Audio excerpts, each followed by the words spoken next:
Hey, Dr. McNamara here, and I have with me Alessandra, and this month we are celebrating Mental Health Awareness Month. So today we wanted to give you 5 tips on how to improve your mental health, and there's nobody better to do it than Alessandra herself. She is a mental health nurse as well as a mental health instructor. So in honor of Nurses Week as well, we're going to have her give us 5 tips on how to improve your mental health. Thank you. Mental health is super complex, but 5 easy tips that anyone can remember to just improve their mental health overall. Number 1 would be sleep. I recommend sleeping the required amount of hours for your age group. For most adults, 18 to 60, that's anywhere from 7 to 9 hours a night. And if you're someone who's having any sort of struggles with sleep, the top 2 recommendations I can give for improving your sleep is to make sure as soon as you wake up in the morning, you get some early morning sunlight. That's going to help set your circadian rhythm for the day.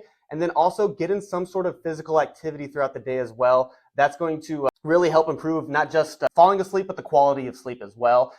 And then there's also some supplements you can take, but that's for another video. Awesome. And number 2 is nutrition. Make sure that you are fueling your body with nutrient-dense foods and getting plenty of hydration or water that your body needs. Yes, so in general, you just want to make sure on your plate you have plenty of fruits and vegetables. The more colors, the better. And then make sure you have some sort of protein source.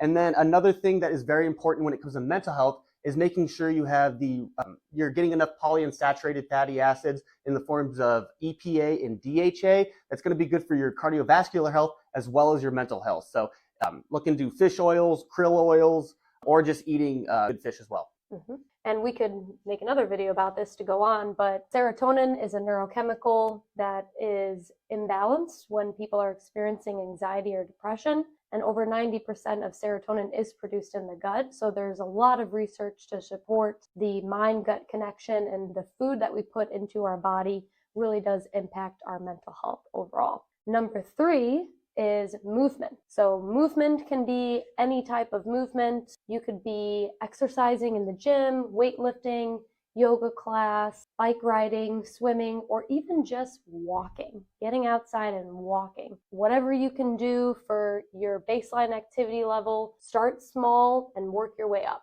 And just to build off a little bit what Alessandra said, if you are someone who is having any sort of difficulty with beginning physical exercise, if you're in pain, first of all, come see me. Make sure to make an appointment, get in the office so we can fix you up and get you out of pain. And if you're someone that just has no idea where to start when it comes to exercise, I'll link a video on how to begin beginner resistance training program.